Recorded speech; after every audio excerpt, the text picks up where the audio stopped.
ঘরে বসেই নারীরা তৈরি করছেন পাখির বাসা, পোষা প্রাণীর ঘর, কাঠের খেলনা। নারিকেলের ছোবড়ায় তৈরি হচ্ছে জুতাসহ প্রায় 25 ধরনের পণ্য। পরিবেশ বান্ধব বিভিন্ন উপকরণ দিয়ে এই পণ্যগুলো তৈরি করছেন গৃহিণী, শিক্ষার্থী সহ বিভিন্ন বয়সের প্রায় 80 জন নারী। এখানে আমি কাজ করে আমি এখন অনার্সে ভর্তি হব।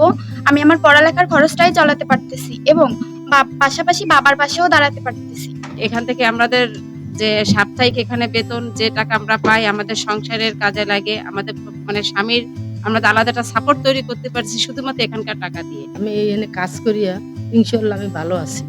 আমি ঔষধপাতি সব চালাইতে পারতেছি, আমি নিজের খরচ নিজে চালাচ্ছি এবং এই বাসা আমাদের দেশ বিদেশ সব জায়গা যায়। অর্গানিক প্রোডাক্ট নামের এই কারখানায় নারীদের এই কাজের সুযোগ করে দিয়েছেন বাগেরহাট শহরের বাসাবাটি এলাকার রোজি আহমেদ। তিনি জানান, সহজে কাঁচামাল পেলে আরো অনেকের কর্মসংস্থানের সুযোগ করা যেত। আর ইচ্ছা করে আমি ওদের জন্য আরো অনেক কিছু পণ্য যেগুলো ইউনিক হবে এবং দেশে বিদেশে আমি ছড়িয়ে দিতে পারবো, যেগুলোর মার্কেট অবশ্যই বড় হবে এবং ভালো হবে, ক্রেতারা পছন্দ করবে। আমি সে জাতীয় পণ্য তৈরিতে আগ্রহী। আর পরিবেশ বান্ধব পণ্য অবশ্যই হতে হবে, যেহেতু আমার কাঁচামাল এবং আমার কোম্পানির নাম অর্গানিক প্রোডাক্টস। আমি এই ধারাবাহিকতাটা অবশ্যই বজায় রাখতে চাই। রোজি আহমেদের এই কাজে সব ধরনের পরামর্শ ও সহযোগিতার আশ্বাস দিয়েছেন বিসিকের কর্মকর্তা। বিসিক বাগেরহাট সবসময় স্থানীয় উদ্যোক্তাদের সাথে আছে, তাদের যে কোনো ধরনের পরামর্শ প্রশিক্ষণ দিয়ে বিসিক তাদের পাশে আছে।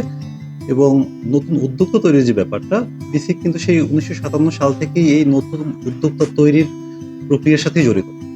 ঋণের যে মূলধনের প্রয়োজন সেটা আমাদের বিভিন্ন ঋণ তহবিল আছে, সেগুলোর মাধ্যমে সেগুলো আমরা পূরণ করার চেষ্টা করি এবং এই তাদের পণ্য বাজারজাতকরণ, উৎপাদন, বিক্রয় সংক্রান্ত যে কোনো ধরনের পরামর্শ আমরা সবসময় নতুন উদ্যোক্তাদেরকে দিয়ে দিই। নারীরা এই কারখানায় কাজ করে মাসে 8 থেকে 10,000 টাকা পর্যন্ত আয় করেন।